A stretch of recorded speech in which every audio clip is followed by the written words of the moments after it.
Ah, foi. Ué. Ah, não, peraí. É o slide.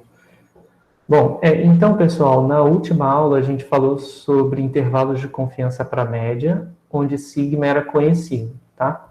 Aí agora a gente vai falar sobre intervalos de confiança para média quando sigma é desconhecido, tá?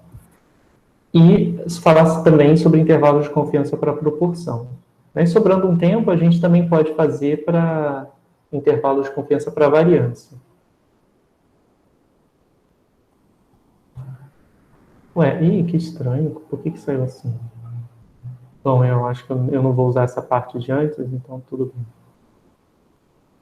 Então a gente fez essa parte do intervalo com sigma conhecido. Eu interpretei com vocês essa figura? Sim. Sim? Ah, beleza. Ah, que ótimo. Então vai ser bem fácil fazer a parte que falta. Então agora vamos fazer o intervalo supondo sigma desconhecido, tá? Então o que acontece? Eu vou colocar aqui para vocês um resuminho quando sigma era conhecido. Então, quando o sigma era conhecido, o que eu fazia? Eu pegava lá minha variável z, que era x barra menos μ sobre sigma dividido por raiz de n. Isso aqui tinha distribuição ou aproximadamente normal 0,1 pelo TCL, se os meus dados não fossem normais, ou então se os dados já começassem normais logo de cara, essa distribuição é exata normal 0,1. Quando eu quero ser conservador, não quero escrever dois casos diferentes aqui, eu vou colocar aproximado, tá? Porque se os xis forem normais, tudo bem, essa distribuição é exatamente normal 0,1, mas eu também posso pensar que ela é aproximada, tá? É só uma aproximação perfeita. Então, nesse sentido, eu vou deixar dessa forma, tá? Então, aqui, pode ser pelo TCL, né, se o n é grande. Então, vou deixar assim que é a forma mais abrangente, que ela não usa hipótese de normalidade nos dados originais.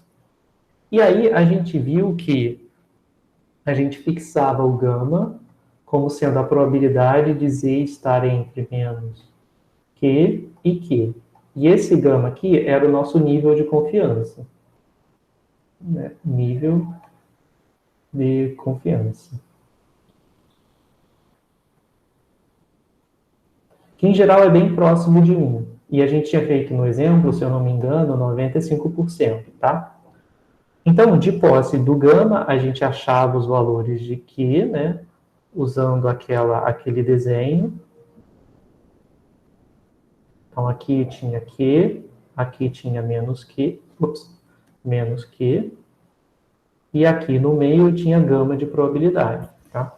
Então, usando isso, eu conseguia descobrir qual era o valor de Q, porque esse gama aqui é conhecido, né? Eu que fixo, 95%. Então, se aqui é 95%, eu consigo facilmente obter o Q, tá? Eu estou passando rápido porque a gente viu na aula passada. E aí, a partir disso, o que vai acontecer? E esse valor eu já tenho, porque sou eu que fixo. Esse aqui de que hoje também já tenho, porque sou eu que calculo na normal. E aí a gente fez umas continhas, né? A gente começou escrevendo assim, P de menos que menor do que x barra menos μ, sobre sigma dividido por raiz de n menor do que Q, né? E aí fazia-se contas, né?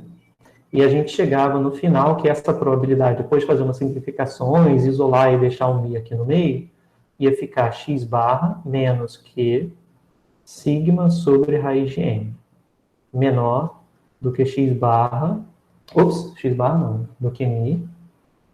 O intervalo ele era obtido para ter o μ no meio, né? E aqui x barra mais Q sigma sobre raiz de n, tá? E aí, beleza. Aí isso implicava que o intervalo de confiança para μ, com um grau de confiança gama, tinha a fórmula x barra menos q sigma sobre raiz de n, e o outro extremo era x barra mais q sigma sobre raiz de n, não era isso? E aí, bom, aí a gente tem um problema. Qual o problema? O problema é esse cara, né? É o sigma. Isso aqui é um parâmetro populacional. E ele não é conhecido. Ele só é conhecido nesses casos didáticos em que a gente faz em sala de aula. Porque essa é uma quantidade populacional. Então, na prática, ele sempre é desconhecido. Tá? Eu só sei o sigma se eu olhar a amostra toda, se eu olhar a população toda, ou seja, se eu tiver num censo da vida, né? Então, na prática, sigma não é conhecido. Não é conhecido. Então, eu não consigo calcular o intervalo, né? Porque eu não consigo substituir por um valor.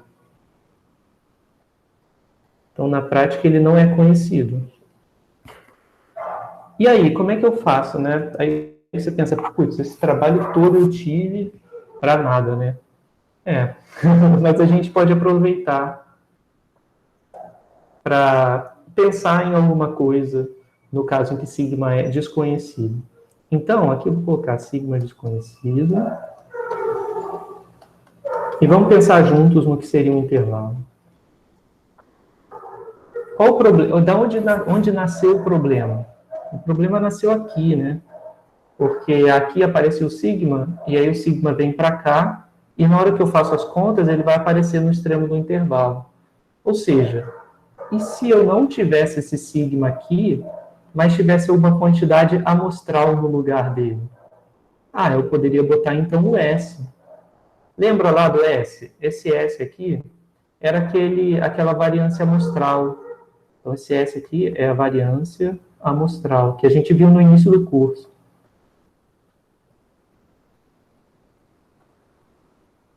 Qual era a fórmula para ele? O S era a raiz de 1 sobre n menos 1, somatório de xi menos x barra ao quadrado. Esse somatório é com i indo de 1 até n. Tá? A gente viu isso lá no início, não sei se vocês ainda vão lembrar. Quando a gente estava falando de média amostral, variância amostral, desvio amostral. O S2 é a variância amostral, tá? Não o S. Então, o S, que é o desvio padrão amostral, vai ser a raiz da variância amostral, tá? Então, por que eu estou falando isso? Eu estou falando isso porque o S, ele é estimador de sigma, né? O S, ele pode ser usado para estimar o sigma. Então, eu faria o seguinte, olha, eu viria aqui e diria, se o problema é porque eu tenho uma quantidade populacional desconhecida, eu vou substituir por uma quantidade amostral, que é o S. Aí eu vou chamar, como essa expressão não é mais a mesma que essa daqui, eu tenho que chamar de uma letra diferente. Vou chamar de T. Bom, e aí, qual é a distribuição dessa variável aqui? Aí agora acontece uma coisa interessante, que é a seguinte. A distribuição não vai ser normal 0,1 mais. Essa distribuição aqui não vai ser mais normal 0,1. Por que não? Bom, não vai ser mais normal 0,1 porque eu estou tirando uma coisa que antes era uma constante, um valor numérico fixo, e trocando por uma coisa que é variável aleatória. Então, esse S é variável aleatória, e esse X também é variável aleatória. Então, tenho duas fontes de aleatoriedade nessa fórmula, né? Enquanto aqui eu só tenho uma. Como isso acontece, intuitivamente falando, né? Aqui eu tenho duas formas de variabilidade, enquanto aqui eu só tenho uma. Então, essa distribuição, ela tem mais variabilidade do que essa daqui, porque tem duas fontes de variabilidade. Então, ela não pode ser a mesma distribuição dessa, ela tem que ser uma distribuição que vai ser mais dispersa, tá? Bom, e a pergunta natural é, tá, e qual vai ser essa distribuição? Né? Na prática, a gente tem que fazer as contas para descobrir, tá? Só que isso é uma coisa bastante não trivial, tá? Não é fácil fazer a conta para constatar isso. Mas acontece que essa variável aqui vai ter uma distribuição que a gente chama de T de student. Tá? E essa T de student, ela tem graus de liberdade, são os parâmetros dela. E a gente convenciona colocar o parâmetro da T de student aqui embaixo. Colocar como subíndice. É diferente das outras variáveis, em que, por exemplo, eu tenho ESP, e aí eu coloco parêntese lambda.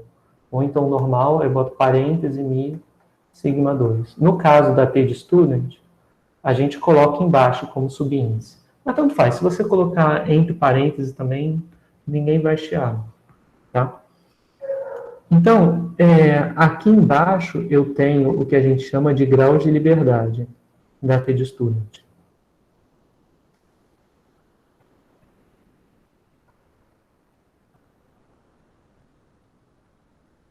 Tá? E aí, beleza. Agora, o que a gente tem que fazer? A gente tem que ganhar alguma intuição sobre essa distribuição nova que apareceu, né? Que a gente vai passar a usar ela para calcular probabilidades. Né? Então, o que acontece? Para a gente ganhar uma intuição, vamos comparar essa TDStudent com a normal 01, né? Porque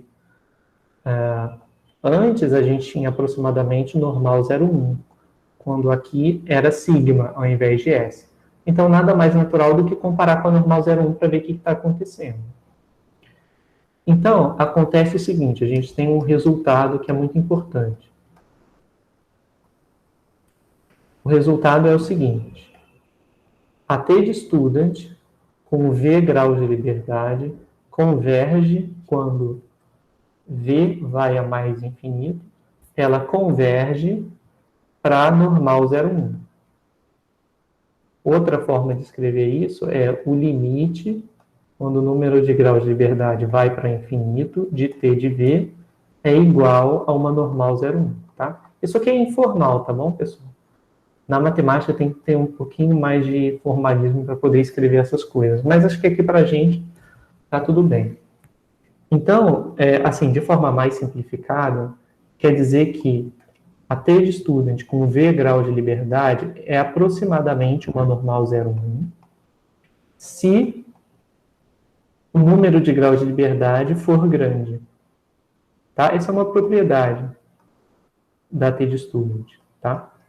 Que também é um pouquinho difícil de provar que é assim, tá? Mas é válido. Então, quanto maior o número de graus de liberdade da TDStudent, mais próximo ela está da normal 01. Agora vamos ver aqui no gráfico, tá? Aqui no gráfico eu tenho, cada linha dessa é uma TDStudent diferente. Aqui eu tenho uma delas, que é a curva em preto, ela é a curva da normal 01. Por quê? Porque aqui eu tenho a T, né, com V graus de liberdade.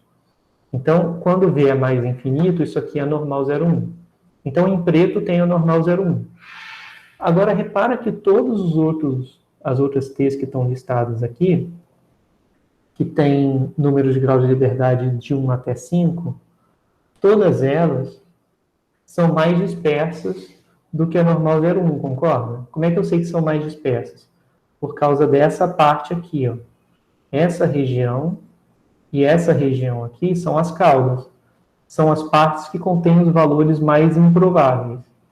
Se a gente compara, né, qual é a cauda que está por cima aqui? Ora, são essas caudas coloridas.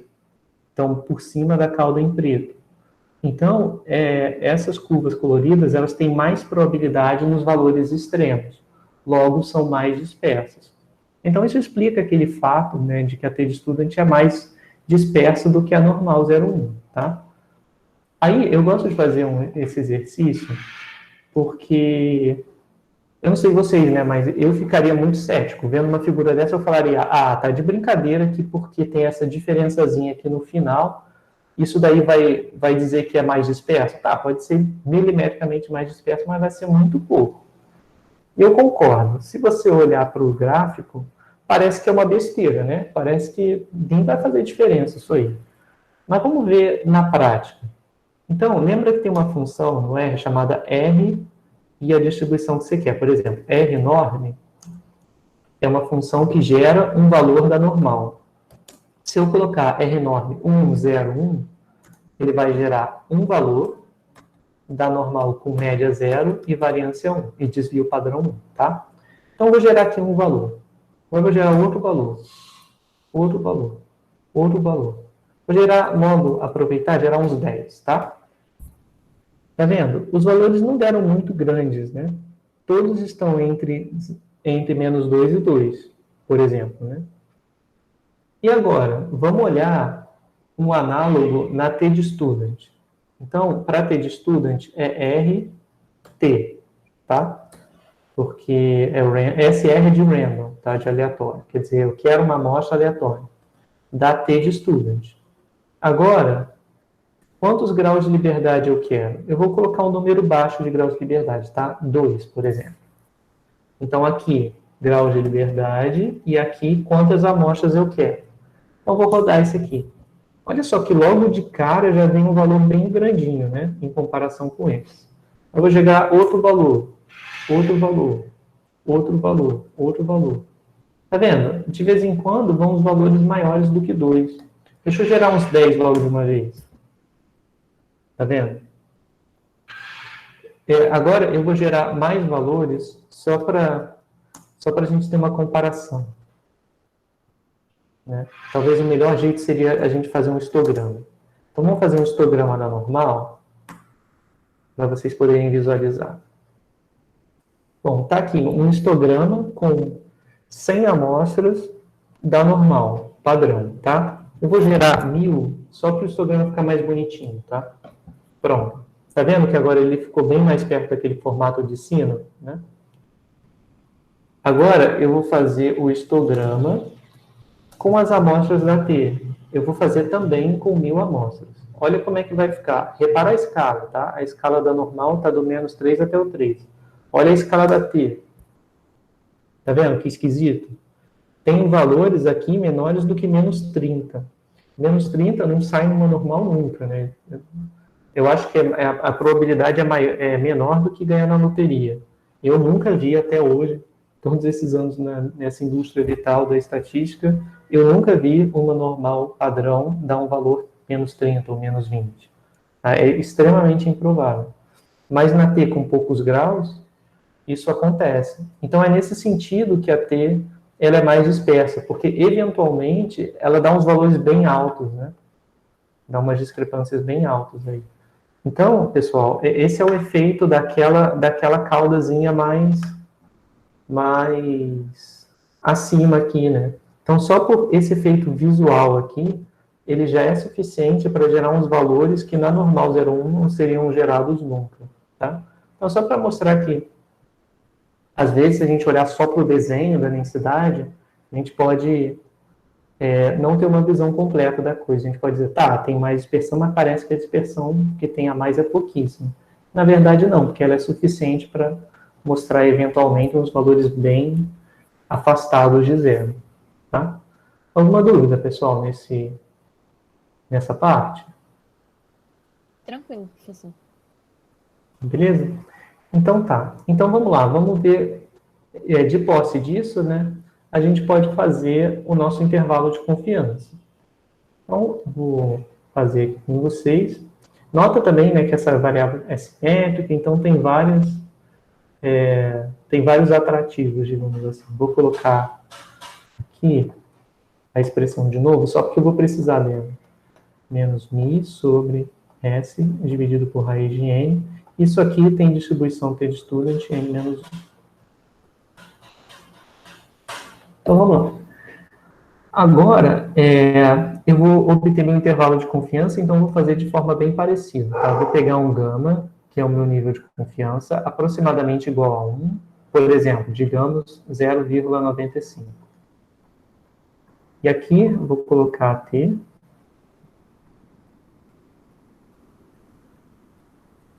com n menos 1 grau de liberdade. Aqui é T com n menos 1. O gama está aqui.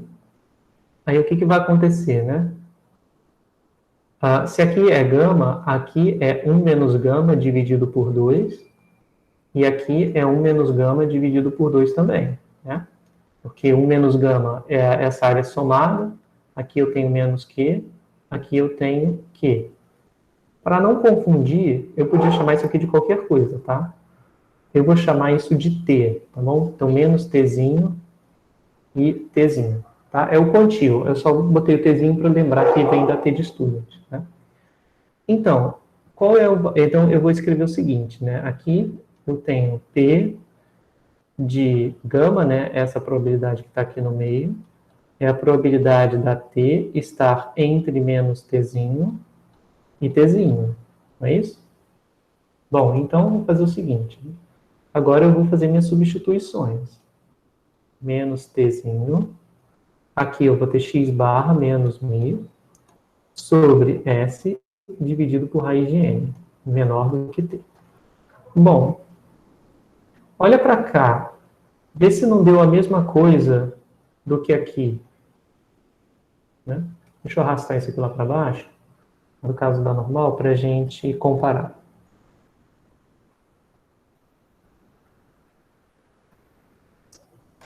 Tá vendo? Foi igualzinho, né?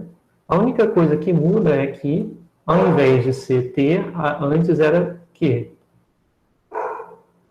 E ao invés de ser s, era sigma. Então, eu posso pegar a fórmula do intervalo de confiança que eu tinha antes e trocar o t por q, quer dizer, o q por t, né? E o sigma por s, né? Porque vai ser a mesma conta, né? Então, isso aqui no final vai dar p de x barra menos t s sobre raiz de n menor do que mi, menor do que... Deixa eu apagar aqui para poder escrever o resto.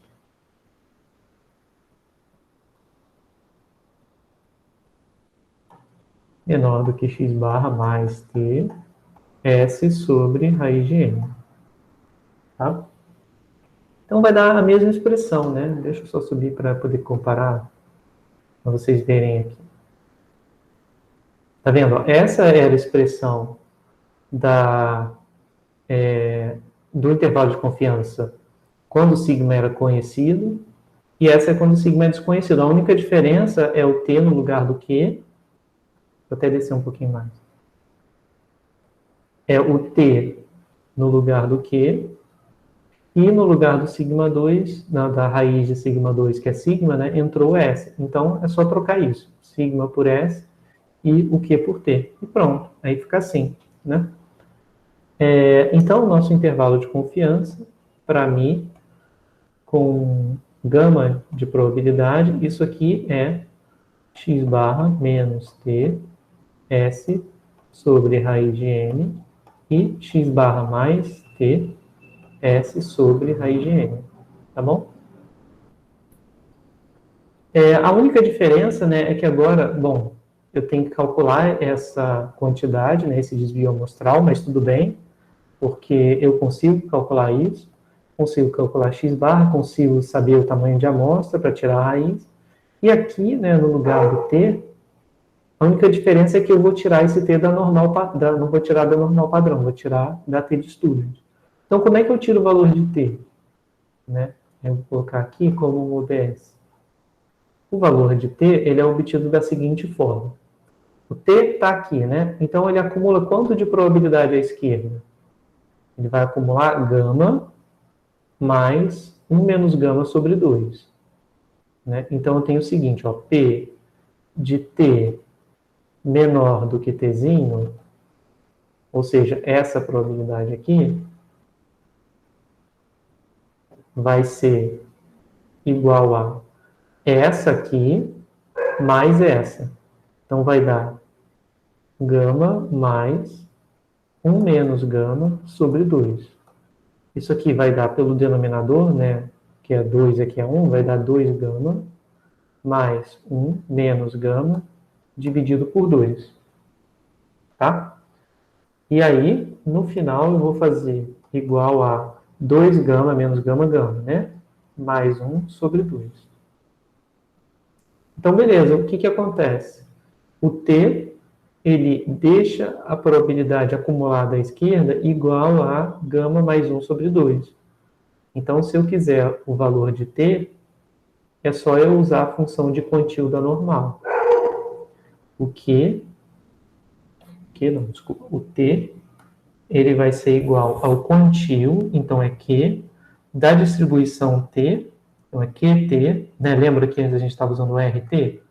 Se R era de random e o T era do T, no R, né? Da distribuição T de student. Para achar o quantio vai ser QT. Aí eu vou voltar lá no R depois para a gente fazer a conta. Vai ser QT. E quanto que vai entrar de probabilidade que ele acumulou à esquerda? Bom, ele acumulou à esquerda um total de gama mais 1 sobre 2 de probabilidade, tá? Então, o T também está calculado, né? Também está disponível para a gente. É só a gente fazer a conta no R. Como o gama ele é dado, né? A gente é que estima essa probabilidade, a gente consegue calcular esse valor, consegue calcular o QT, consegue calcular o Tzinho. Então, o Tzinho também é calculável. Logo, esse intervalo todo aqui, a gente consegue calcular e não tem nenhum problema. Tudo bem? Alguma dúvida, pessoal, nessas contas aqui da dedução do intervalo? Tudo certo, professor. Tá.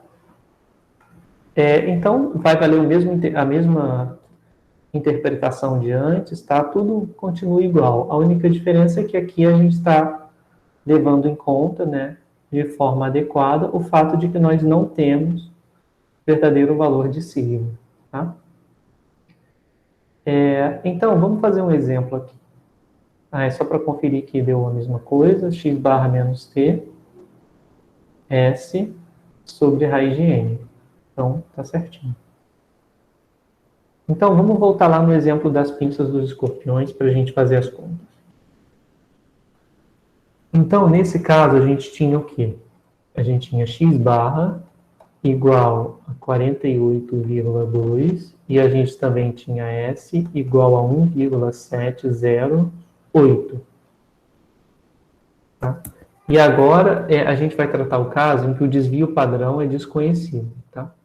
Então, o que eu quero é um IC para Mi com confiança de 95%. Então, é isso que eu quero obter. Qual o meu tamanho de amostra? Era 10. Tá? Só de olhar aqui pela fórmula, eu vi que era 10. Mas se voltar lá para os slides, vocês vão ver que vai dar 10. Tá? Isso aqui é dado, né, do problema, porque é quantidade amostral. Então, como é que a gente faz? Bom, vamos lá, vamos fazer a fórmula. Primeira coisa, né, antes de sair substituindo, eu tenho que calcular o valor de t. Aí, como é que eu faço o valor de t? O meu gama era de 0,95. Tá? Eu posso já colocar aqui na fórmula direto, ou então eu posso exercitar um pouquinho, né? Que eu nunca sei a fórmula direta, então tem que fazer o desenho. Então eu vou exercitar aqui com o desenho para a gente treinar isso. Então aqui eu tenho 0,95.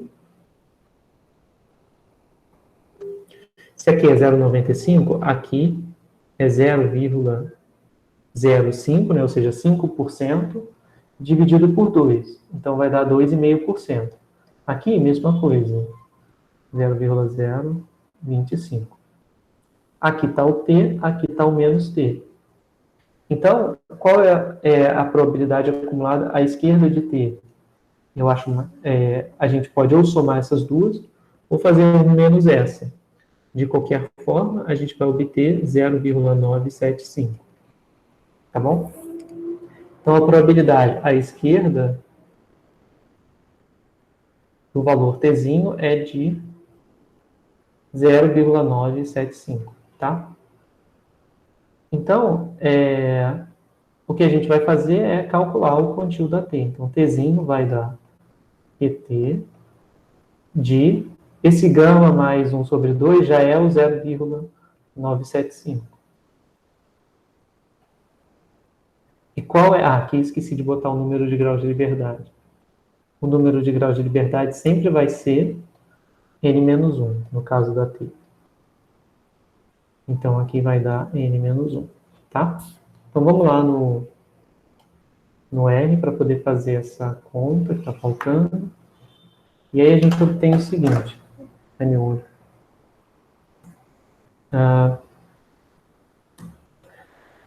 T... Não, vou escrever assim. Não, T é ruim, porque eu já tenho. Então, vou fazer direto. Então, QT 0,975. Número de graus de liberdade vai ser 10 menos 1, 9, né? Então, o T deu 2,262157. Bom, e aí? Bom, aí eu vou fazer o seguinte. Agora é só substituir na fórmula, né? A gente vai obter um intervalo de confiança para mim com 95% de confiança e vai resultar em x barra... já vou colocar direto, tá? Vou fazer assim. Acho que é mais fácil de não cometer erro. Eu vou colocar... Vou chamar isso de t. Agora eu vou chamar x underline bar de 48.2. Vou fazer s igual 1.708. Vou fazer o n igual a 10. Porque agora é só copiar a fórmula, né? Então vai dar x bar menos t vezes s dividido por raiz quadrada, né, que é essa aqui, rt, de n, tá? Então, deixa eu só rodar esses comandos. Aí eu vou checar para ver se o R fez mesmo. Então, qual o valor de t? Beleza, tá certo. Qual o valor de x bar? Certo também. Qual o valor de s? Também tá certo. O valor de n também. Então, agora, o extremo da esquerda vai dar isso. E o extremo da direita é só trocar pelo sinal de mais. Tá? Então, aqui deu 46 e 49 alguma coisa. Vamos anotar aqui. 46.978. E aqui, no extremo da direita, vai dar 49.422. Tá? Alguma dúvida, pessoal, nessas contas? Tá tranquilo. Bom, beleza. Então, pessoal, com isso a gente consegue calcular o intervalo de confiança para a média mi, tá? Então, vamos comparar com o que foi obtido aqui, para ver se está batendo. Tá, esse aqui é o sigma 2 desconhecido, ou sigma desconhecido, e esse aqui é para sigma conhecido. Uma coisa interessante de notar é o seguinte: o que aconteceu daqui para cá? A gente trocou a estimativa pelo verdadeiro valor do parâmetro. Aqui era S, aqui é sigma. Como é uma questão teórica, né, eu simplesmente fingi que as duas coisas eram as mesmas. Né? Eu fingi, vamos supor que o S tenha dado o mesmo que o sigma, até porque não tem como a gente adivinhar o valor de sigma. Então eu fiz essa arbitrariedade. Em geral, não vão ser iguais esses dois valores. Mas olha só o que acontece. Aqui, esses valores são diferentes. Esse é o quantio da T e esse é o quantio da normal, que é o Q. Sempre a gente vai ter o T maior do que Q. Por quê? Porque esse T está associado à cauda. Né? Ele é uma probabilidade, como o gama é bem alto, bem perto de 1, esse T tem uma probabilidade baixa na direita dele, então ele vai estar sempre na cauda. Como ele está na cauda da T, ele vai estar sempre mais à direita do que na cauda da normal, porque a T é mais dispersa. Então, o que vai acontecer é que o T vai ser maior do que o Q. Então, se você comparar os intervalos de confiança, né, com sigma desconhecido e o intervalo de confiança com sigma conhecido, o intervalo com sigma desconhecido vai ser sempre maior, tá? A menos de alguma arbitrariedade. Então, vamos ver se isso aqui aconteceu. Ó, o intervalo a parte da esquerda do intervalo sigma desconhecido está à esquerda desse aqui. Então, e aqui a parte da direita é maior do que essa parte aqui. Então, o que acontece aqui a gente vai ter, vamos fingir que os dois valores estão aqui, nesse intervalo, e aqui, para fazer o intervalo de cima, eu vou usar o azul, tá? Então, ó, o 46.98 está à esquerda do 47, então está aqui. E o outro valor, 49,42, está um pouquinho mais à esquerda do que esse. Então, ó, nota que o intervalo com sigma desconhecido foi mais largo. Ele vai ser mais largo, porque a gente tem mais uma fonte de aleatoriedade, levando em conta, que é o S. Isso está refletido na distribuição da minha estatística inicial, que era T. E como esse T vai ser maior do que o Q, vai acabar que o intervalo vai ficar mais largo. Tá? tá? Mas essa é a forma apropriada de fazer, tá? Então, toda vez que alguém pega um intervalo de confiança e simplesmente troca um valor populacional por um valor amostral para poder calcular de fato o intervalo, o que isso vai gerar é que a pessoa vai estar achando que ela está com um intervalo mais curto do que ela deveria ter de fato, porque ela estaria usando esse intervalo quando deveria estar usando esse outro mais largo, tá? Então, isso é só uma comparação aí entre os dois métodos, tá bom? Alguma dúvida, pessoal? Não?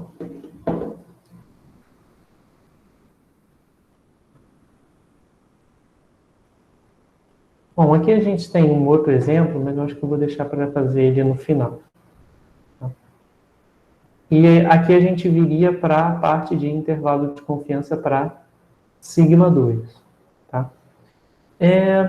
Eu não sei, deixa eu fazer, antes de fazer o de sigma 2, o de sigma 2 não acaba aparecendo muito, não. Deixa eu mostrar para vocês por quê. Vamos supor que as nossas distribuições, né, da população seja tudo normal, mi, sigma 2. A gente viu como é que faz intervalo de confiança para mi. Né? Para esse a gente viu como é que faz intervalo. Aqui, para engano, né? Aí a gente pode pensar, bom, tudo bem, mas a nossa distribuição, né, a nossa população, ela não tem só a média, ela também tem a variância. E como é que eu faço? Né, será que eu só tenho intervalo de confiança para a média? Então acontece que a gente também tem intervalo de confiança para variância, tá? E é um pouco mais diferente. Em geral, a gente não costuma aparecer em pesquisas ou coisas assim, porque em geral não é de interesse fazer inferência para as variâncias, tá?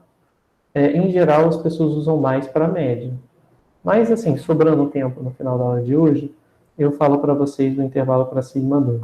É porque eu quero falar sobre o intervalo para proporção, que é um intervalo que aparece com muito mais frequência. É que ele é bem mais importante. E aí, a gente acabando esse, eu volto para fazer o intervalo de confiança para variância, tá? Então, vamos pensar o seguinte. Vamos pensar agora em termos de proporção. Aqui, então, a gente vai ter o seguinte.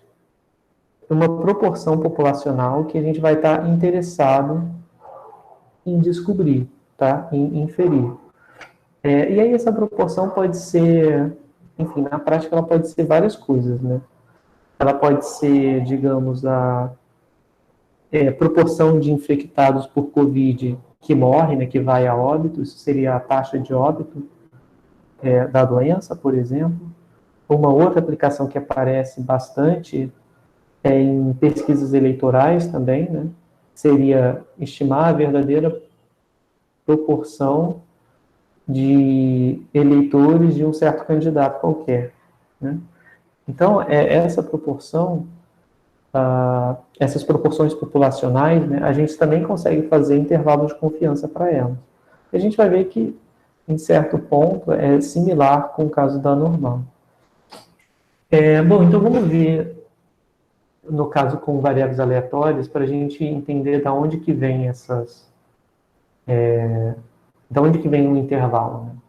Então, o que a gente quer é estimar a proporção populacional P de uma certa característica, né? E aí, de novo, pode ser, a característica em questão pode ser se a pessoa vota ou não no candidato, ou se a pessoa que foi infectada por Covid veio a óbito ou não. Por exemplo, né? Só para fixar nesses dois exemplos que a gente tratou. Peraí, estão me ligando. Nossa, que estranho, eu nunca vi fazer esse barulho no celular. Tá. Que estranho. Bom, então tá. Então deixa eu voltar aqui. Aí o que a gente vai ter, né? A gente vai ter a nossa população, vou colocar aqui XI, E aí, essa população vai ser o quê? Ela vai ser Bernoulli com uma probabilidade P. E aí, da onde que vem isso, né? Porque o que a gente vai ter, de fato, vai ser o seguinte. Para cada unidade que eu pegar na minha amostra, ou para cada unidade da população, né? O que eu vou ter é um indicador de 1 e 0. Então, vai ser, xi vai ser igual a 1 se aquela unidade tem a característica de interesse e 0 se não tem. Por exemplo, no caso das pesquisas eleitorais, o xi vai ser igual a 1 se a iésima pessoa, né, na população ou na amostra, dependendo de como eu estiver vendo, né, for eleitora daquele candidato em questão. E 0 se ela não for, tá? No caso do exemplar da Covid, seria a iésima pessoa infectada veio a óbito. Se ela veio a óbito, então xi igual a 1. Se ela não veio a óbito, então xi igual a 0, tá? Então, essa variável aí, ela é uma indicadora, porque quando ela é igual a 1, ela indica aquele evento. Se x for igual a 1, indica que a pessoa morreu, a pessoa infectada de Covid morreu com Covid, né? E quando xi é igual a 1 no outro caso, significa que aquela iésima pessoa, ela é eleitora daquele candidato. Então, como essa variável é aleatória, e ela só pode assumir os valores 0 e 1, ela é uma Bernoulli, ela tem distribuição Bernoulli. Se ela tem distribuição Bernoulli, tem uma certa P, uma certa probabilidade de sucesso P, né? Esse Pzinho, ele é a probabilidade de xi igual a 1. Né? É a conhecida probabilidade de sucesso, tá? Acontece que essa probabilidade de sucesso, se a gente for parar para pensar, né? Vamos pensar no caso das pesquisas eleitorais. Aqui, o sucesso seria o eleitor votar naquele candidato, né? Que seria o xi igual a 1. Então, esse Pzinho é a probabilidade de uma pessoa votar naquele candidato. Ou seja, acaba sendo a proporção populacional, né? De eleitores daquele candidato na população. Então, o que a gente quer fazer, o que a gente quer quando faz intervalo de confiança para a proporção populacional, é um intervalo que com alta probabilidade contenha o verdadeiro valor de P, que é essa probabilidade de sucesso da Bernoulli, tá? E aí, como é que eu consigo calcular esse valor de P? Bom, eu vou notar o seguinte, né? Eu posso pensar de duas formas. Eu posso pensar que esse P, que é a probabilidade de sucesso, no caso da Bernoulli, ele também é o valor esperado da variável aleatória, tá? Então, eu poderia chamar ele de μ, se eu quisesse. Porque μ, em geral, é a letra que a gente usa para representar médias. Mas como também é uma probabilidade, em geral, a gente costuma botar P. Mas podia botar um μ também. Então, pessoal, quando a gente vê que isso aqui é uma média, a gente poderia usar x barra para estimar a média populacional, que em geral a gente denota por μ, e aqui a gente também está denotando por P, porque é a probabilidade de sucesso, tá? Então, a gente deve usar alguma coisa envolvendo x barra no intervalo de confiança. Outra forma de raciocinar é a seguinte: a gente pode pensar que esse P é a probabilidade de sucesso na população.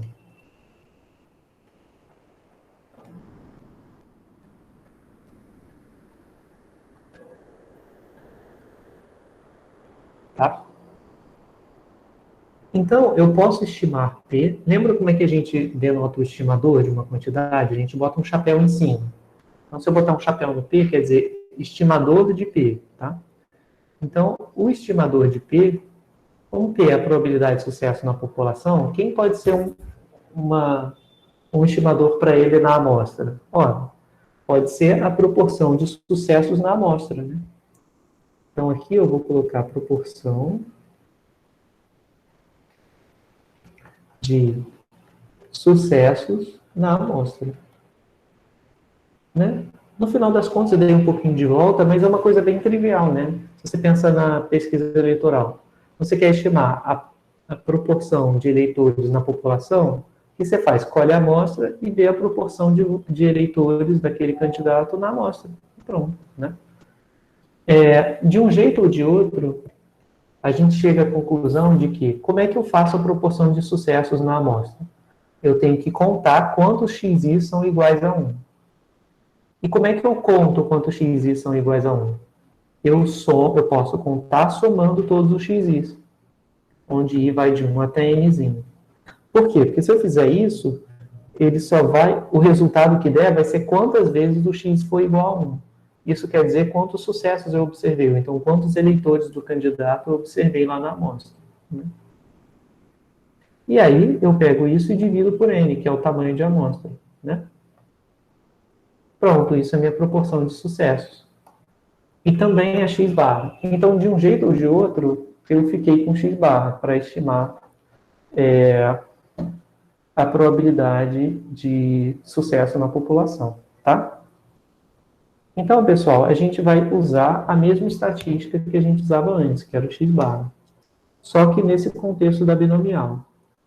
Aí, bom, vamos lá. Então, vamos escrever algumas continhas aqui para a gente prosseguir. A gente tem o seguinte. Xi tem distribuição Bernoulli P. Rapidinho, tem umas mensagens aqui.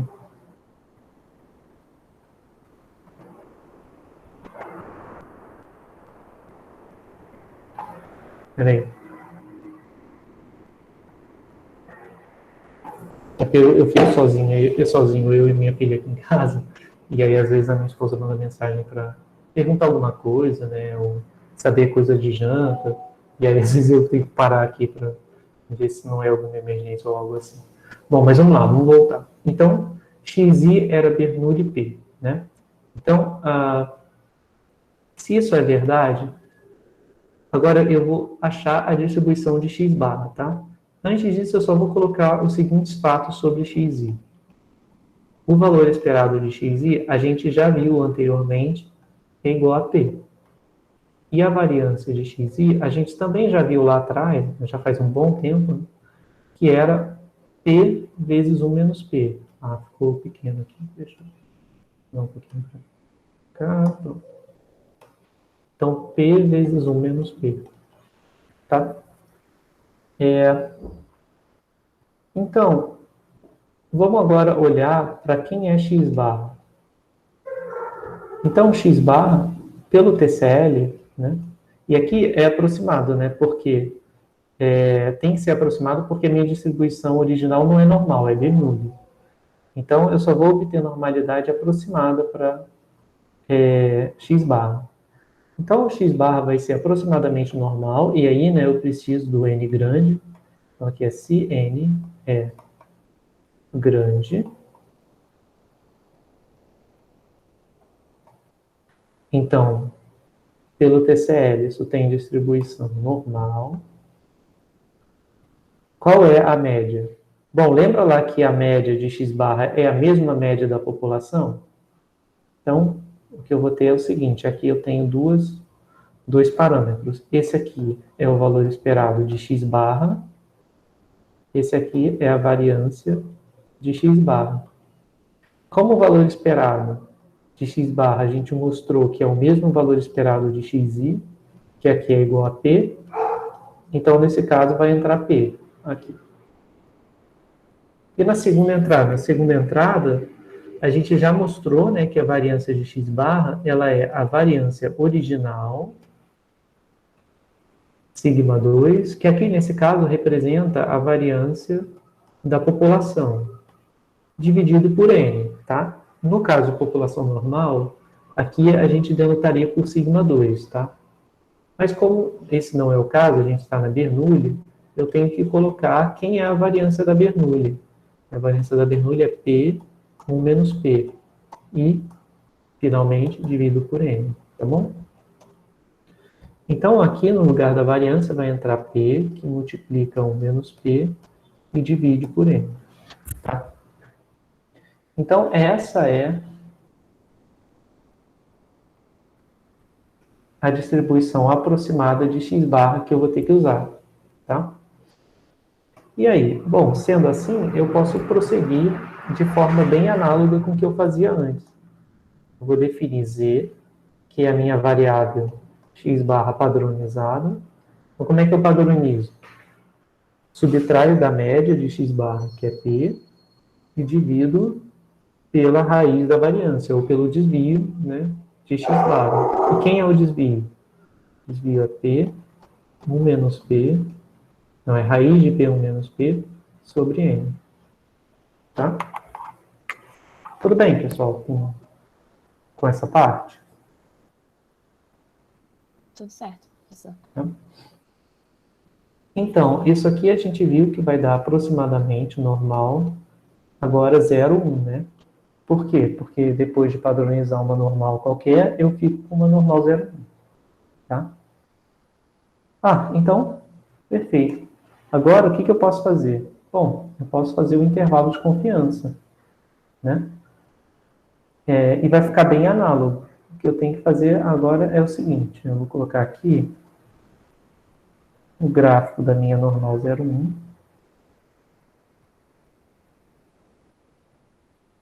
Aqui é aqui, não menos que aqui, aqui.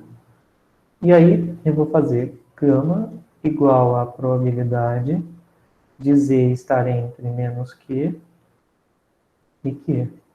Então, aqui está o menos que, aqui está o que. Então, gama é a probabilidade aqui do meio.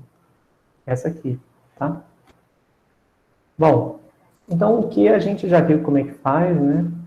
Aqui está o nosso normal 0,1, aqui está o z. A gente já viu como é que faz para obter Q. Eu não vou me preocupar com essa parte agora, tá bom? Se vocês lembrarem, né, o que é Q enorme, 1 menos, então 1 mais gama sobre 2. É isso. Q enorme, 1 mais gama sobre 2.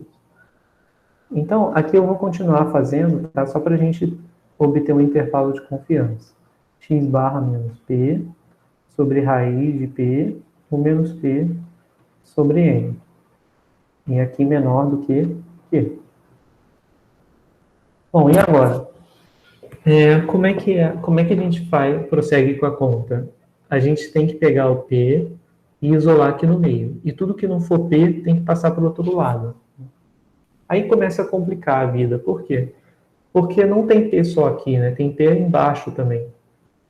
Então, a gente não consegue separar. E o que a gente faz? Bom, a gente faz o seguinte. A gente ignora isso e coloca e separa esse P aqui que está aqui embaixo, joga ele para fora aqui do meio, né? Para as laterais. Então, a gente vai obter o seguinte, né? Multiplicando todos os três lados por raiz de P1 menos P sobre N, a gente chega nessa expressão.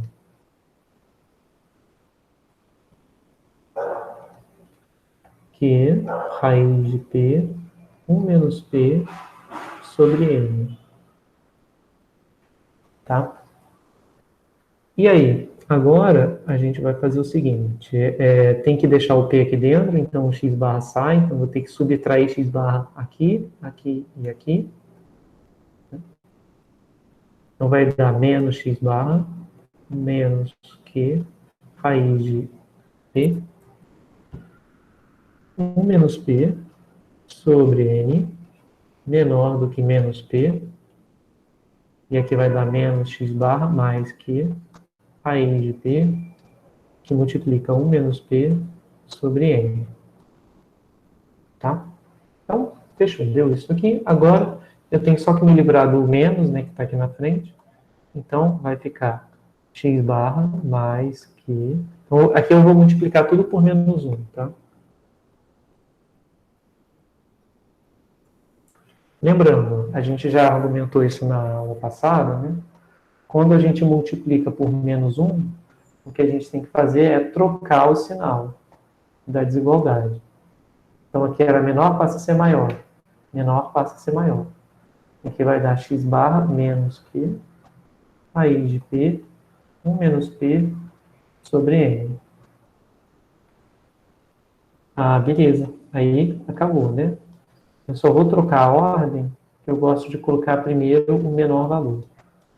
o valor da esquerda do intervalo. Então, é P1 menos P sobre N. Aqui com sinal de menos, né, é o menor valor, menor do que P, menor do que x barra mais Q raiz de P, 1 menos P sobre N, tá? Bom, então, ótimo, né? Aí a gente chega num impasse, que é o seguinte, o intervalo de confiança para P vai ficar sendo esse extremo e esse extremo, né? Então, x barra menos Q raiz de P, 1 menos P sobre N. X barra mais Q raiz de P, 1 menos P sobre N. Qual o problema? Bom, o problema é que eu estou fazendo um intervalo de confiança para o P que eu não conheço. E aí, como é que pode aparecer P no extremo, né, do intervalo? Como é que eu vou calcular isso, se eu não sei qual é o P, o P da população, não é? Aí acontece uma coisa que é uma atrocidade, né, na estatística. Uma forma da gente fazer, eu vou até colocar aqui, né, não podemos calcular.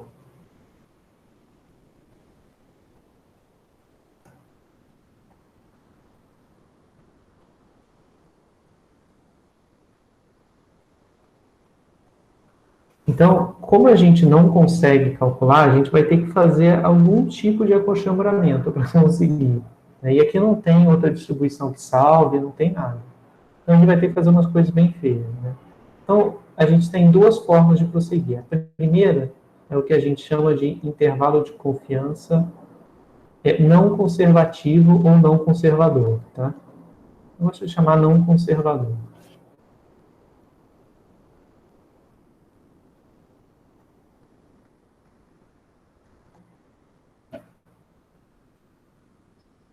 Bom, o que é essa proposta, né?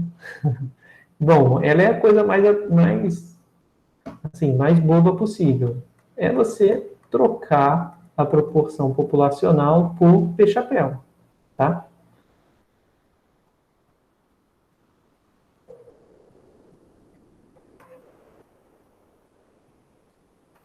E aqui x barra mais P raiz de P chapéu, 1 menos P chapéu, dividido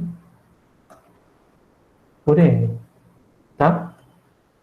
Então, esse é o intervalo não conservador. Ele simplesmente fala o seguinte, olha, eu me rendo. Eu não sei calcular esse P, então eu vou estimar ele por P chapéu. E beleza, e mantém tudo de boa, mantém aqui o grau de confiança, né? Bom, com base no que a gente viu da T de Student, a gente já sabe que isso aí está errado, né? Que, na verdade, o nosso intervalo devia ser mais largo. Por quê? A gente está incluindo fontes de aleatoriedade que antes eram constantes, né? Então, se a gente troca uma coisa que antes era constante por uma estimativa, como é aqui, ó, tá vendo? Isso vai tornar a distribuição diferente. A distribuição não vai ser mais normal 0,1, tá? Então, tem esse problema, tá? Então, a distribuição passa a ser só aproximada. Então, ok. Então, a gente já sabe que, na verdade, o intervalo que a gente procura vai ser um pouco maior do que isso. Mas é uma das formas que a gente pode fazer. Outra forma é com o intervalo de confiança conservador. Conservador.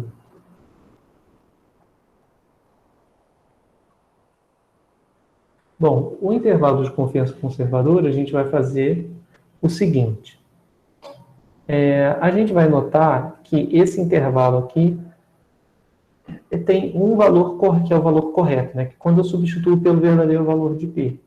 Quando eu fizer isso, ele vai dar um intervalo com a largura correta. Se eu plugar aqui qualquer outro valor de P, a largura vai estar incorreta, né? Não vai corresponder à realidade. Então, o que eu posso fazer, né? O IC conservador, ele vai pegar um intervalo de confiança Então, ele usa o IC com a maior largura.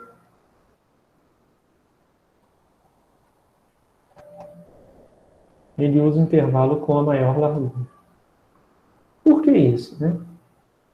Porque, pensa só, o meu intervalo de confiança verdadeiro, ele vai ter uma certa largura lá, que vai depender do valor de P. Então, aqui ele vai depender, ele vai ser uma função de P. Esse comprimento aqui, tá? É uma função de P. Então, vamos supor que eu soubesse o valor de P, então esse é um intervalo verdadeiro. Vou até colocar aqui. C verdadeiro. Aí, eu vou fazer o seguinte. Deliberadamente, eu vou pegar um intervalo de confiança que é o maior de todos, que é esse aqui, tá? Pronto, eu peguei esse intervalo. E eu vou reportar esse aqui, esse em azul, né, que é o IC com maior largura.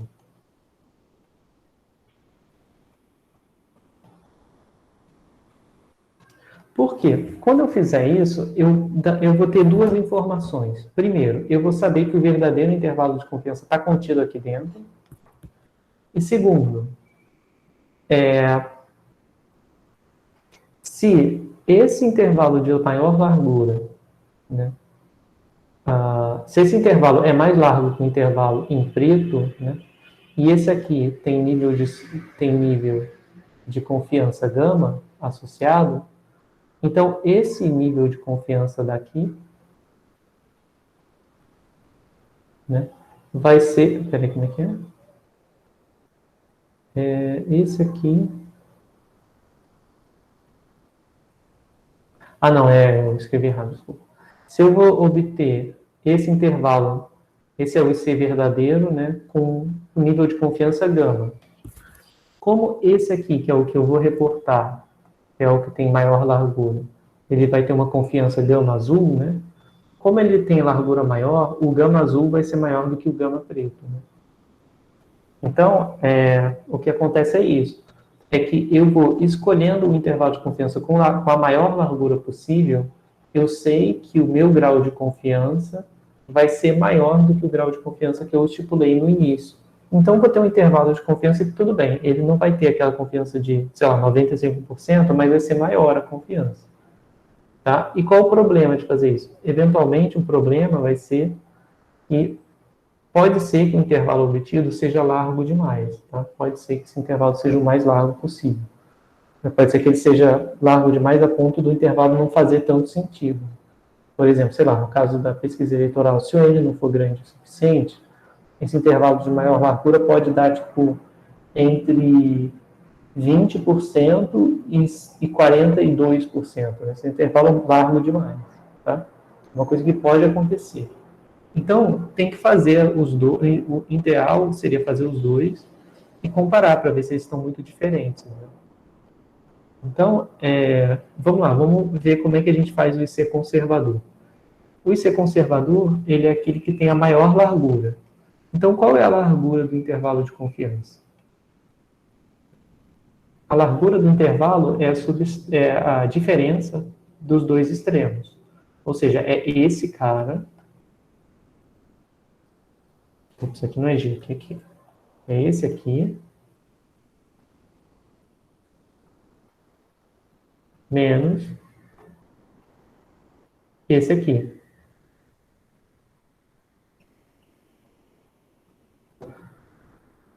Ctrl Z, que raiz de P, 1 menos P sobre N.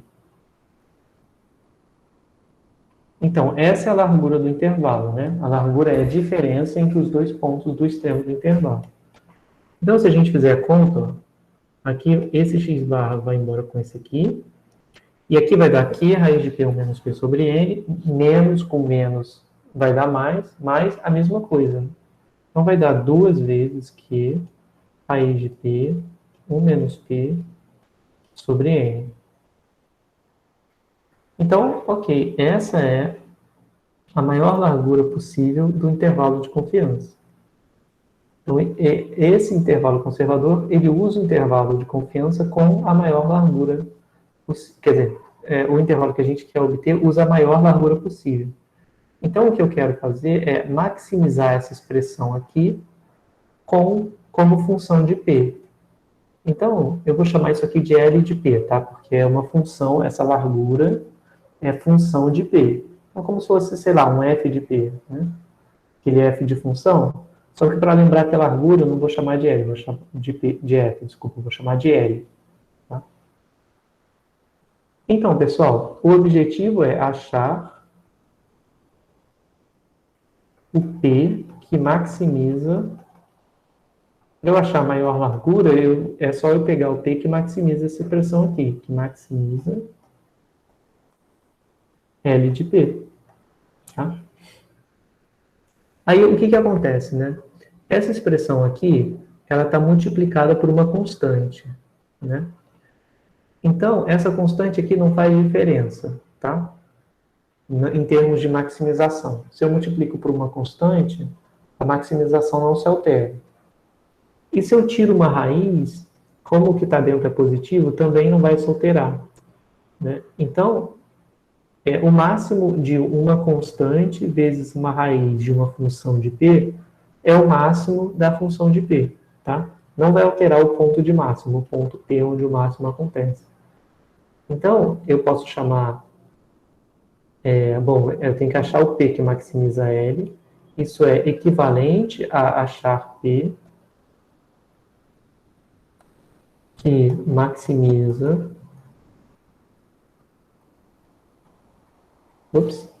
maximiza... Agora, não L de P, mas eu vou chamar de uma outra função agora. Acho que agora eu posso chamar de Fzinho de P. Que é só a parte interna, né? P vezes 1 menos P sobre N.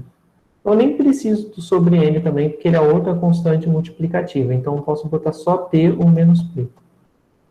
Então, ó, maximizar L de P é a mesma coisa que maximizar essa parte aqui, né? E aí, como é que eu maximizo essa parte? Bom, eu posso ou derivar e igualar a zero, como acho que vocês já viram no curso de cálculo, né? Então, só para deixar um pouco divertido, a única parte que a gente vai fazer conta de derivada vai dar P menos P2, né? Então, P menos P2. Então, derivando e igualando a zero, a gente acha o ponto de massa. Então, derivando vai dar... Quem é derivada de P? É 1. Quem é derivada de P2? É 2P, certo? Porque aí o expoente vem para cá, desce. E aqui vai ficar 1 menos o expoente. Como o expoente era 2, passou a ser 1. Aqui a mesma coisa, tá? Aqui tem o expoente 1, 1 desce. E vai ficar P elevado a zero. Então, vai ficar 1 vezes P elevado a zero. Com P elevado a zero é 1, vai dar 1 também. Então, é 1 menos 2P. Isso é zero se somente se 1 igual a 2P, se somente se o P é igual a meio, né? Então beleza. Descobri que o ponto de máxima era em P igual a meio. Eu nem precisava fazer usando o cálculo, não, tá? Eu podia usar só as coisas do ensino médio. Por exemplo, se aqui eu tivesse P e aqui eu tenho F de P. Que função é essa aqui, né? Isso aqui é uma parábola, né? Lembra de parábola lá no ensino médio? Essa parábola tem duas raízes. As raízes são os valores que zeram a F de P. Então, se eu jogar P igual a zero, F de P dá zero. Então, uma raiz é zero. Se eu jogar o P igual a 1, eu também zero essa expressão. Então, aqui, ó, quando P igual a 1, eu também zero a expressão, porque vai dar 1 vezes 1 menos 1, que é zero. Então, vai dar 1 vezes 0, 0, né?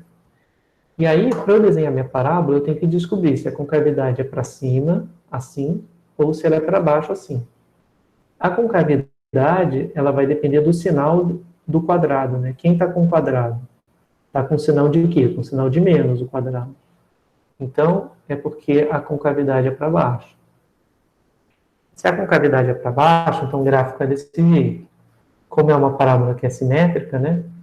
O ponto de máximo está na metade das duas raízes. como a raiz é 0, a outra é 1, a metade das duas raízes é meio. Então, ó, tá vendo? O ponto de máximo está aqui, bem no meio.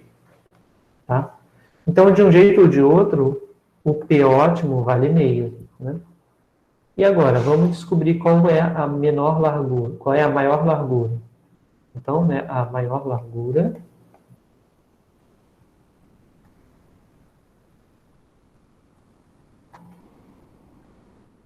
é obtida quando P é igual a meio. E aí eu vou obter L de P igual a L de meio. Quem é L de meio? É só substituir meio na fórmula. Vai dar 2Q, raiz de meio, vezes 1 menos meio, que é meio também, dividido por N. Então, isso aqui vai dar 2Q raiz de 1 sobre 4N. Tá? Então, essa é a largura, é a maior largura. Ela é obtida quando o P é igual a meio. Então, o intervalo de maior largura é obtido quando P é igual a meio. Ou seja, o IC conservador, para P, com nível de confiança gama, né, esse IC conservador, ele vai ser esse aqui, só que ao invés de P chapéu, eu vou botar meio. Né? Então, vai dar x barra, deixa eu fazer assim, copiado aqui, porque aí eu posso literalmente subtrair, né? Ah, droga.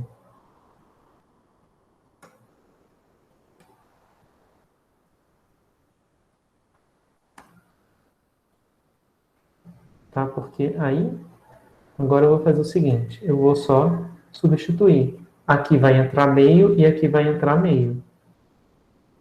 Então, quando entrar meio aqui e meio aqui,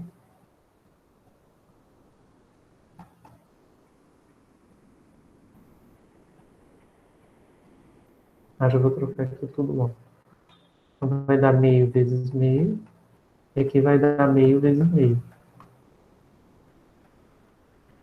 Então, no fim das contas, isso aqui foi x barra menos q raiz de 1 sobre 4n. E aqui, x barra mais q raiz de 1 sobre 4n. Tudo bem? Agora sim, agora não tem nada que eu desconheça, né?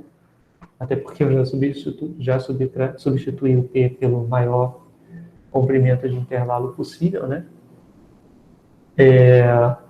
Tudo bem, pessoal? Deu pra pegar. Tem muito termo, mas eu acho que no final foi. É muito detalhe, né? Então, Isso. mas aí, Acaba coisando, mas eu acho que deu é, pra. A ideia geral deu pra pegar. beleza, beleza. Então, pessoal, tem essas duas alternativas. Você pode fazer para intervalo de confiança para proporção, você pode fazer tanto o intervalo não conservador quanto o intervalo conservador, sabendo aí as diferenças entre os dois. O não conservador, ele vai dar um intervalo menor, né, do que deveria ser, porque você está trocando uma estimativa, é, uma, uma quantidade constante por variável aleatória, sem levar em conta, né, sem ajustar a distribuição de probabilidade. Então, você vai estar com um intervalo menor do que deveria ser. E o intervalo conservador, ele é um intervalo maior do que deveria ser. Mas, associado a ele, você vai ter um nível de confiança mais elevado. Tá? Então, uma prática comum é você fazer os dois e aí comparar, porque um vai ser menor e o outro vai ser um pouco maior. Então, você sabe que seu intervalo verdadeiro é algo entre o menor e o maior. Tá? Vamos fazer um exemplo para a gente treinar isso, tá? Isso aqui também gera um...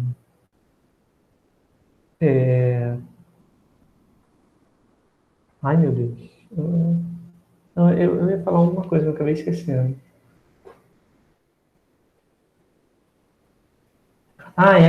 Eu ia falar sobre uma coisa que se chama margem de erro, lá das pesquisas eleitorais. Porque toda vez, né, o pessoal sempre reportar com com margem de erro de 2 pontos percentuais para mais ou para menos, né, nas pesquisas. E da onde raios vem isso, né? Isso vem desses intervalos aqui. Se você estiver falando, né, de um intervalo que é conservador, ele tem essa fórmula aqui, né? Repara que, ó, aqui está o meu x bar, né? Ou o p-chapéu também, que no caso eu estou estimando a proporção, então posso chamar o x barra de p-chapéu. Repara só, né? Esse p-chapéu é a proporção de eleitores na amostra. E aí, como é que deu um intervalo? Deu a estimativa pontual mais uma quantidade, estimativa pontual menos a mesma quantidade. Então, o que acontece se esse cara daqui for 2 pontos percentuais? O que é isso? É 2%, que é 0,02. E aqui também é 2%, que é 0,02. Né? Então, essa aqui é a nossa chamada, né, margem de erro nas pesquisas. Então, isso aqui é aquela margem de erro que ninguém te diz o que é, né? Ela é isso, é essa fórmula aqui. E aí, repara que sempre a margem de erro é igual a 2%, né? Para mais ou para menos. Aí você pensa, caramba, mas que coincidência, né? Os caras fazem as pesquisas, aí vai fazer um intervalo sempre da largura de 2%, né? 2% para mais e 2% para menos. Aí você pensa, pô, na verdade não é, né? Na verdade não é aleatório, né? Não é que aconteceu de dar 2%. É porque esse Q eu consigo calcular, não consigo? Ele é um valor numérico. Então, se eu quiser que essa expressão aqui valha 2%, é só eu fazer uma conta, né? Para saber qual é o valor de N. Então, é isso que, bom, nas pesquisas de fato tem um pouquinho mais tem um pouco de diferença, porque o intervalo não é exatamente esse, porque eles fazem umas coisas um pouquinho mais elaboradas, mas o raciocínio é o mesmo. Como eu quero 2 pontos percentuais para mais ou para menos, eu vou pegar essa quantidade aqui e fazer ela igual aos meus 2%, né? Aos 2 pontos percentuais. Então, o que eu estou fazendo é pegando a margem de erro, colocando igual a 2 pontos percentuais. Esse cara é constante. Esse cara aqui também é. Esse N, ele é constante também, mas é uma constante que eu escolho, entendeu? Eu escolho quantas pessoas eu vou entrevistar. Então, qual é a conta? Como é que você sabe quantas pessoas você quer entrevistar, de forma que o seu intervalo conservador tenha, de fato, 2 pontos percentuais para mais ou para menos? É só resolver essa equação aqui. Como é que resolve? Eu quero isolar o N de um lado, tudo que não for N eu passo para o outro. Então, aqui vai ficar raiz de 1 sobre 4N, igual a 0,02 dividido por Q. Agora, eu posso tirar a raiz, né? Para eu tirar a raiz, eu elevo ao quadrado dos dois lados.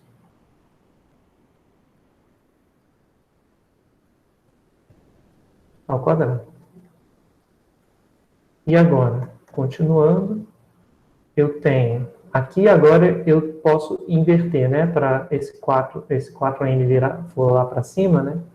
Eu posso inverter dos dois lados. Então, vai dar 4N igual a Q quadrado dividido por 0,02 ao quadrado. Só troquei a ordem. Agora basta dividir por 4. Então, N igual a Q2 sobre 4 vezes 0,02 ao quadrado. Então, pronto. Né? Esse é o tamanho de amostra que eu vou precisar ter, no fim das contas. Tudo bem? Aí é por isso, aí eles calculam quanto que dá essa expressão aqui, e aí entrevista esse número de pessoas. Aí fazendo isso, eles já garantem que vai ser 2 pontos percentuais para mais ou para menos. Né? Então, é uma conta parecida com essa que eles fazem, porque o intervalo não é exatamente esse, tem uns ajustes que tem que fazer e tal. Mas esse é o raciocínio, entendeu? Então, pessoal, quando vocês virem agora o pessoal, algum repórter, ou sei lá, vem no jornal, quando tiver as pesquisas aí ano que vem, e o cara fala assim, 2 pontos percentuais para mais ou para menos, você já sabe que aquilo ali é um intervalo de confiança, né, com um certo grau de confiança, aí esse grau de confiança aqui, né, ele está embutido dentro do quê? Porque o grau de confiança é o gama. E o gama está embutido dentro do quê, né? Então, em geral, ele vai te dizer qual é o nível de confiança da pesquisa, né? Dependendo. Né? Às vezes, quando o jornalista fala, ele diz assim, o grau de confiança dessa pesquisa é de 95%, ou é de 98%. Então, o que ele está te dizendo é o valor do gama. Então, tem toda a metodologia estatística por trás, que é essa que eu estou mostrando aqui para vocês, tá? Então, vocês já vão saber que aquilo é um intervalo de confiança. Então, como é que vocês vão interpretar? Vão falar assim, com essa probabilidade gama, né, essa é a probabilidade de eu obter um intervalo de confiança que contém, de fato, a verdadeira proporção de eleitores naquele momento do tempo, né? Então, como esse gama é alto, ou eu vou acreditar que a verdadeira proporção de eleitores está naquele intervalo, com uma probabilidade gama, né, isso vai acontecer, ou aquele é um dos intervalos com probabilidade baixa ou menos gama de não conter a verdadeira proporção de eleitores. Tá? Tudo bem, pessoal? Então, vamos lá, vamos fazer um exemplo para a gente... Acho que não tem.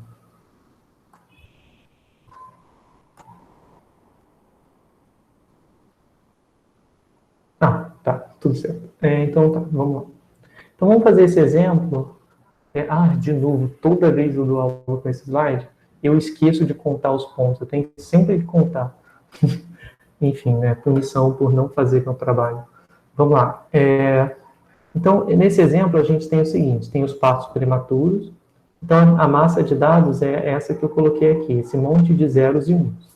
Então, são 189 partos prematuros, 189 gestantes, e aí eu vejo o histórico de partos prematuros daquelas gestantes. Então, eu vou ter 0 se a gestante, para gestantes que nunca tiveram parto prematuro, 1 para gestantes que já tiveram, 2 que já tiveram um parto prematuro, 2 para gestantes que já tiveram 2 e 3 para quem já teve 3.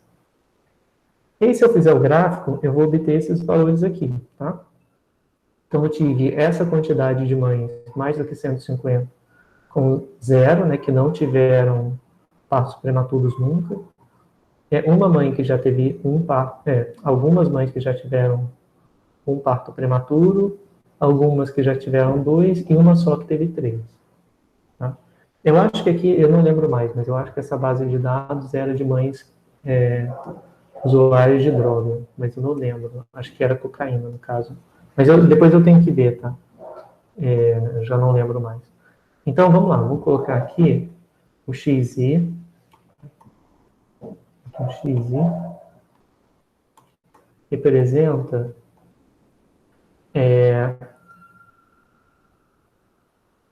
o XI, como eu posso botar? Vou botar assim, XI é igual a 1 se a iésima mãe teve pelo menos um parto prematuro, né?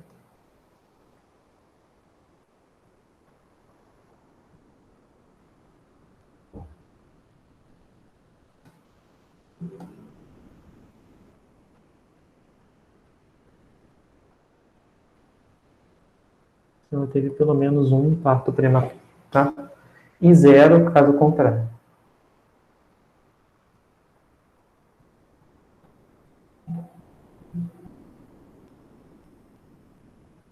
Caso contrário, tá? Bom, então, aí vamos pensar, então, nas distribuições, né? O meu XI é Bernoulli, com uma certa probabilidade P. Essa probabilidade P ela representa a probabilidade de uma gestante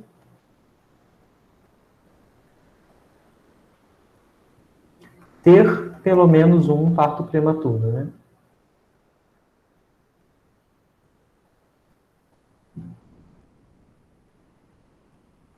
Na população.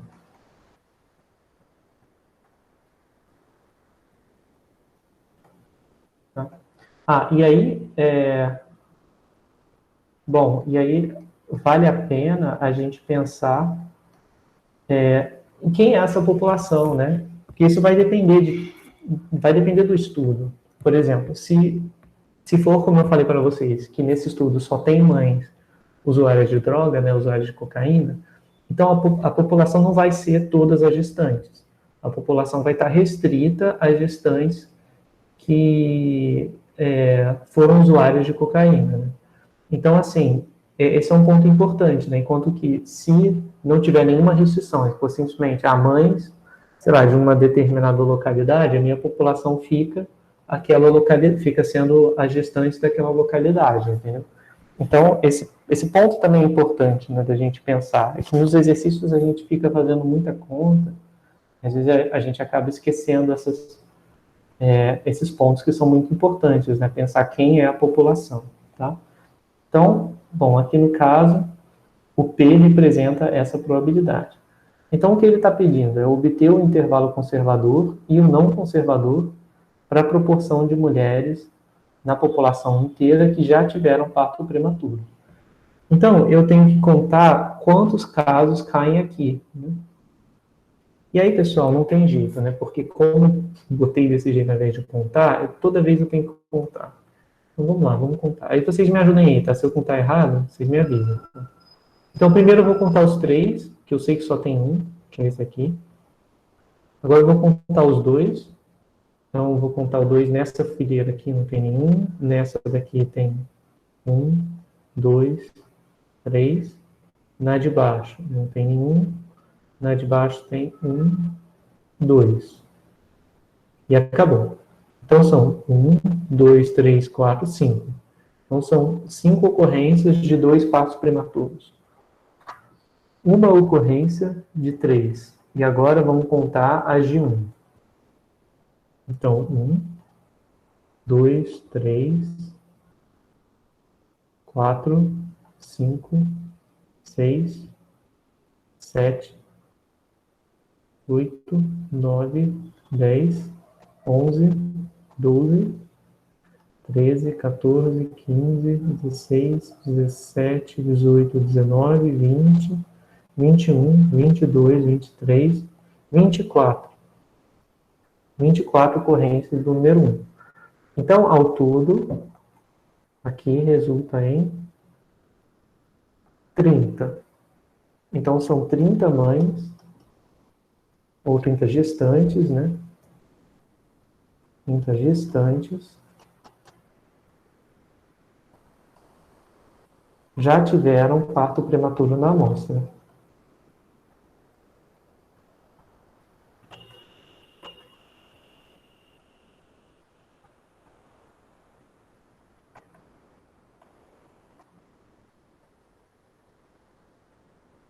Tá?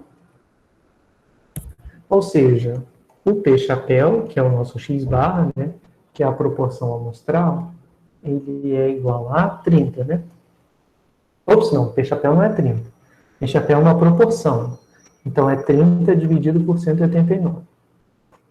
Que 189 é o total de mães da amostra.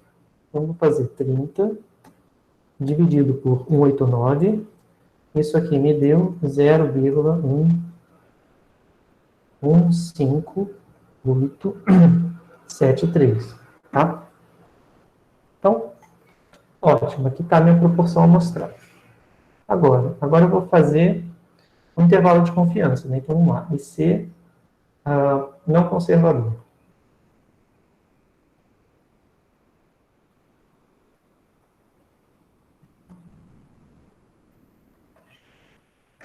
Deixa eu subir lá para poder ter a formulazinha, vou colocar para vocês aqui.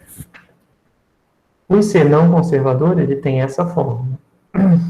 Deixa eu ver se eu coloquei o nível de confiança aqui. Não coloquei. Vamos botar o gama igual a 0,95. Então, vou colocar aqui gama 0,95. Aí eu vou obter o valor de Q, que vai ser usado tanto em um intervalo quanto no outro. Tá? Então, eu vou colocar aqui.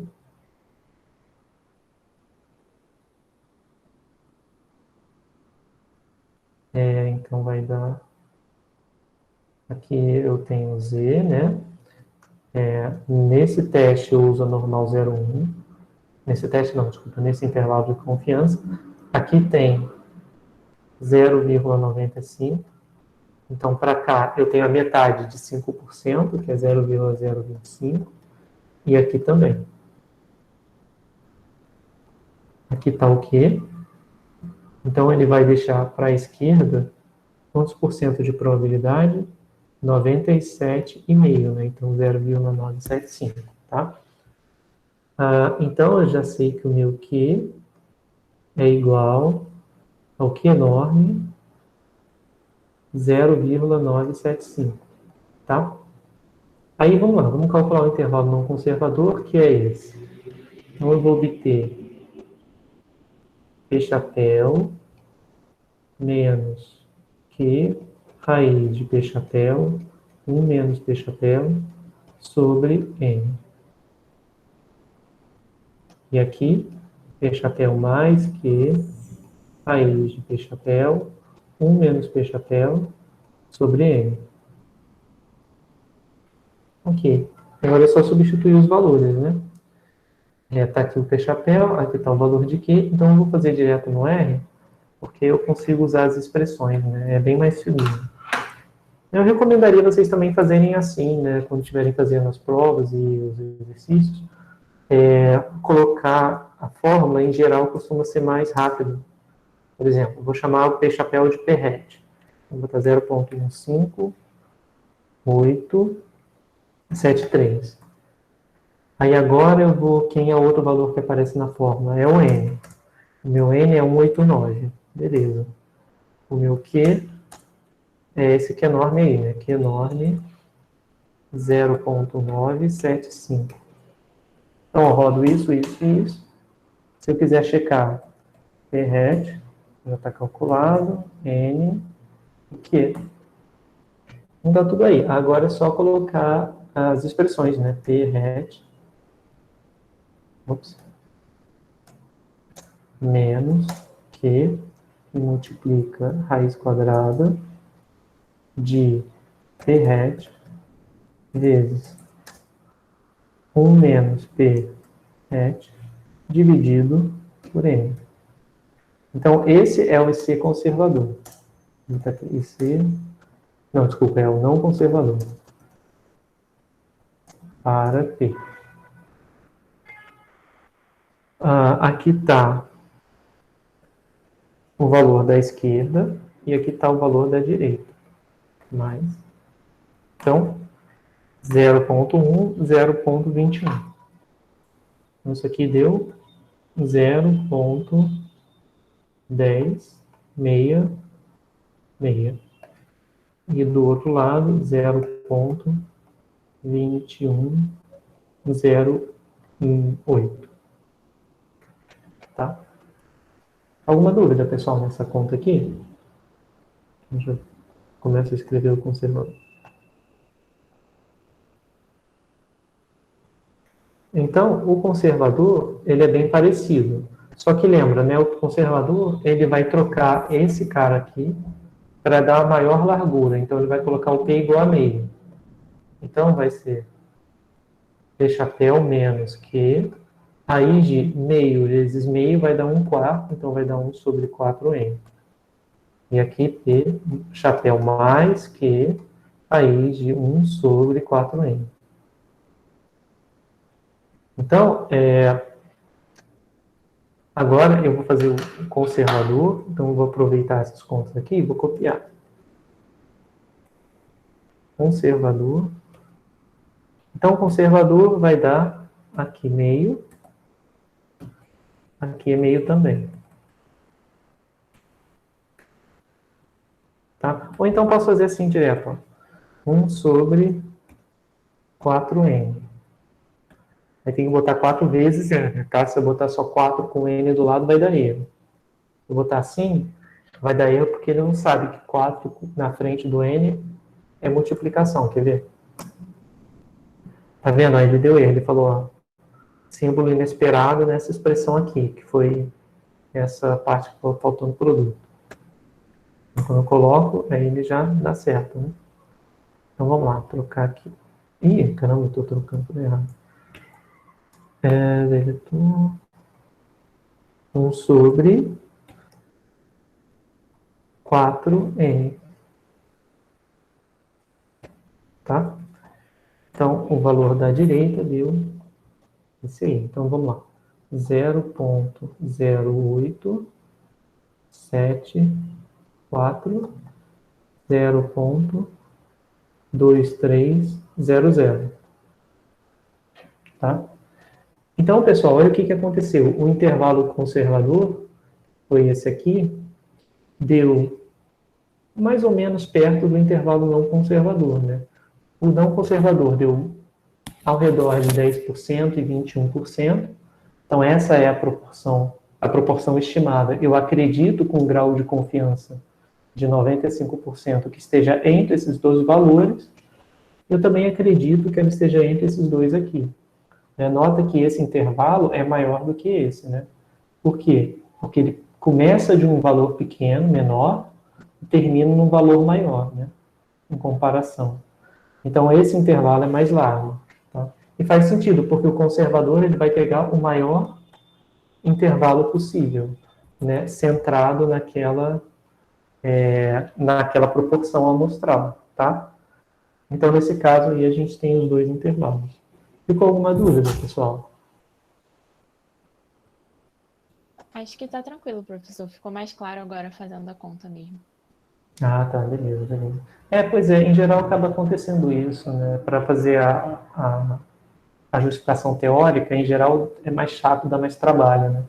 Mas, sei lá, eu acho que é importante porque pelo menos a gente vê as coisas acontecendo, né? A gente vê que de fato é o cara que maximiza, vê que não usa coisas assim muito absurdas, né? Dá trabalho, né? Não é das partes mais fáceis do curso. Mas também não usa nada que vocês não já tenham visto, né? E é legal porque, pelo menos, vocês usam em algum momento a parte de cálculo, né? Que vocês veem lá na parte do início. Cálculo tem muito uso, na verdade. É porque a gente tem o costume de tentar simplificar e não colocar muitas coisas de cálculo para vocês, né? Eu acho que dá para a gente se virar sem grandes prejuízos aí com a matéria. Bom, pessoal, então é isso. Para hoje, a gente acaba a matéria, né? Pelo que eu me lembro, a prova está na semana que vem, né? Sexta-feira. Não é isso? Isso. Então, bom, então beleza. Eu vou liberar a prova no horário de aula mesmo, tá? E ela vai ser bem similar ao que a gente já vem fazendo nas listas de exercício, tá bom? Ah, caramba, eu recebi vários e-mails falando dessa aula que estava faltando. Assim, eu não sei se foi a turma de vocês ou se foi a turma do diurno, mas teve gente que me mandou, parece que eu coloquei no YouTube 2 aulas repetidas com nome diferente, aí eu tenho que checar ainda. A aula da semana passada que eu ia dar era essa aula que eu dei agora. Eu preferi falar com vocês ao vivo do que dar ela gravada, porque, enfim, eu achei que ia ficar meio disperso, e aí hoje a gente ia falar só sobre intervalo de confiança, só sobre teste de hipótese, né? E aí achei que ia ficar muito corrido. Então preferi fazer assim, beleza? Bom, então é isso aí, pessoal. Aí, professor, vai ter mais uma lista sobre o tema da aula de hoje? Ou não? Não, eu não vou botar mais uma lista, não. Eu posso colocar exercícios para vocês fazerem, mas vai ser sem valer nota mesmo, porque eu acho que senão vai ficar muito em cima, né? Ah, tá bom. Beleza. E as Tá? aulas sobre teste de hipótese você vai colocar no Classroom, né? Vou. Tá, tranquilo. Obrigada. De nada. Professor, Oi. como exatamente que vai ser a prova? A gente vai ter quanto tempo? Eu vou deixar a prova no horário da aula. Então, assim, eu vou começar, na verdade, eu vou começar um pouco antes, eu vou botar a prova para começar às 6 horas, para ficar mais cravado, né? Então, se vocês quiserem começar às 6, pode começar às 6. E eu vou deixar ela disponível até às 10, tá? Então, vai ter aí 4 horas de prova, mas eu vou pensar na prova para ser feita em 2, tá? Então, eu boto esse tempo extra, porque vai que, né, acaba a internet, e aí tem que voltar, enfim. Tem essas chatices que podem acontecer, tudo bem? Tá bom, obrigado. De nada, pessoal. Bom, então é isso, pessoal. A gente se vê aí na semana que vem e depois na outra semana tem a outra prova, tá bom? Valeu, professor. Boa noite. Falou, Bom fim de pessoal. semana. Obrigado, sua boa Boa noite. noite e bom fim de semana. Boa noite.